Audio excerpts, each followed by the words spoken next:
सभी को जय श्री राम। मेरी आज की वीडियो मेरे उन भाई बहनों के लिए जिनका रिजल्ट अभी आया है।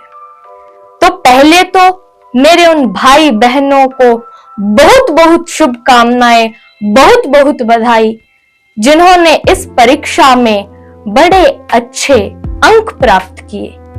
मैं प्रभु से यही प्रार्थना करूंगी कि आप लोग ऐसे ही आगे बढ़ते रहिए। यही प्रार्थना कामना मैं भगवान से करती हूं।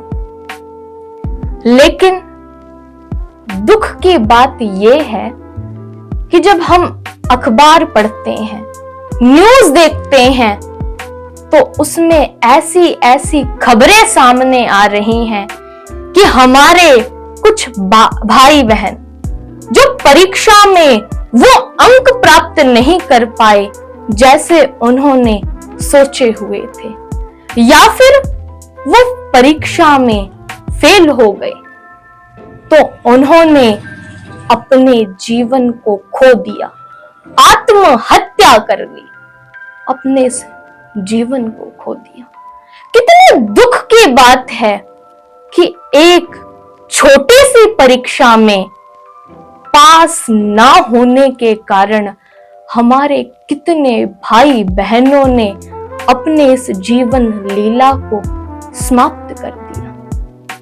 अरे ये तो सोचने की बात है कि यदि हम इस बार परीक्षा में पास नहीं हो पाए तो हमारी तरफ से ऐसी क्या कमी रह गई।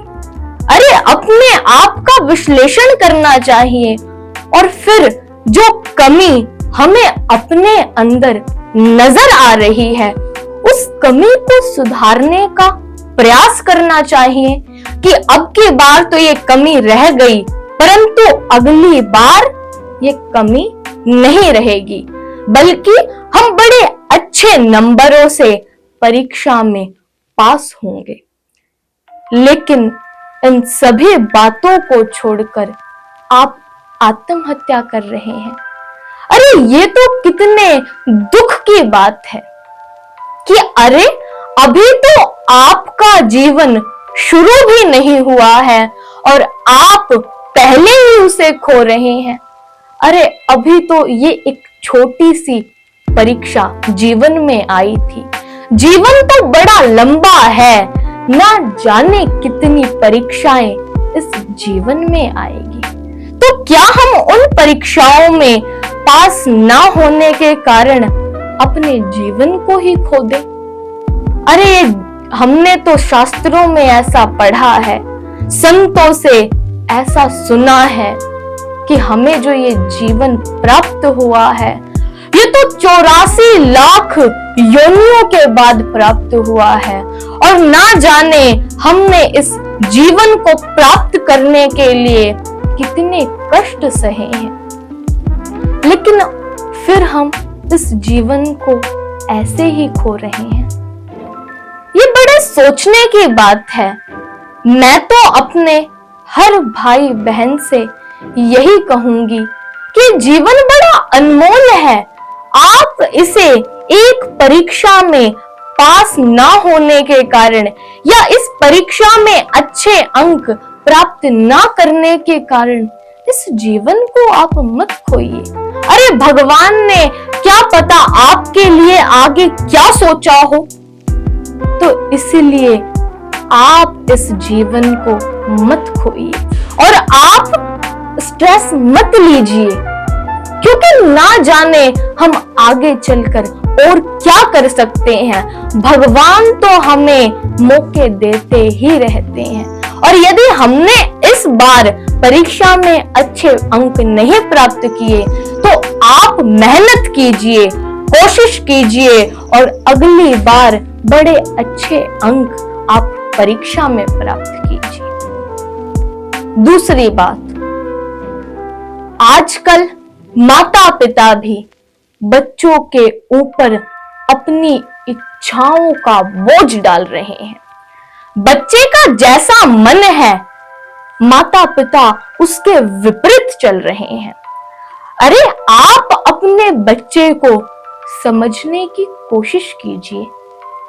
अरे वो बच्चा है, बच्चा। आप उसे क्या बनाना चाहते हैं? आप अभी से ही चाह रहे हैं कि हमारा बच्चा बड़ों के जैसे बात करे, हमारा बच्चा दूसरों के जैसा बने। तो पहली तो यही बात कि आपका बच्चा किसी दूसरे के जैसा बन ही नहीं सकता, क्योंकि हर बच्चे के अंदर कोई ना कोई अलग अलग टैलेंट्स है। सब बच्चे एक जैसे तो हो ही नहीं सकते। कोई अच्छा म्यूजिशियन है, कोई अच्छा सिंगर है, कोई अच्छा क्रिकेटर है। और यदि आप चाहेंगे कि आपका बच्चा भी दूसरे के बच्चे की तरह डॉक्टर बने, आपका बच्चा भी दूसरे के बच्चे की तरह इंजीनियर बने, तो ऐसा हो ही नहीं सकता। आपका बच्चा दूसरे के बच्चे के जैसा कैसे बन सकता है? क्या पता उसके अंदर कोई ऐसी विशेषता हो जो दूसरे के बच्चे से बड़ी हो। तो आप अपने बच्चों को समझना शुरू कीजिए।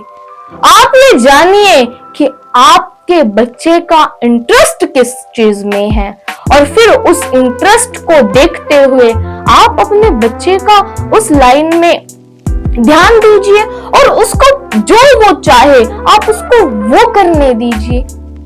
आजकल एक और चीज हम देखते हैं, बड़े बड़े बोर्ड्स, होर्डिंग लगे हुए हैं कि आपका बच्चा भी बनेगा जीनियस।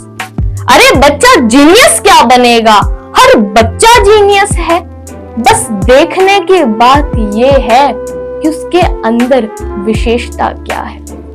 यदि दूसरे का बच्चा अच्छा क्रिकेटर है तो आपका बच्चा एक अच्छा म्यूजिशियन हो सकता है, एक अच्छा सिंगर हो सकता है। आजकल स्कूल वालों ने भी यही किया हुआ है। माता पिता को ये बताते हैं कि हम आपके बच्चे को ऐसा बना देंगे, आपका बच्चा इतने % नंबर लाएगा, आपका बच्चा ऐसा बनेगा, आपका बच्चा ऐसा करेगा। और लेकिन जब बच्चा परीक्षा के समय वैसा नहीं कर पाता तो हम बच्चों की ही गलती ठहरा देते हैं कि आपके बच्चे ने वैसी मेहनत नहीं की जैसी हमने बताई हुई थी। तो इसलिए आप स्कूल वालों के इस जाल में भी ना फंसिए। ये उनका एक धंधा है, ये उनके आय का साधन है। आप उनके जाल में फंसकर अपने बच्चे को बर्बाद मत कीजिए।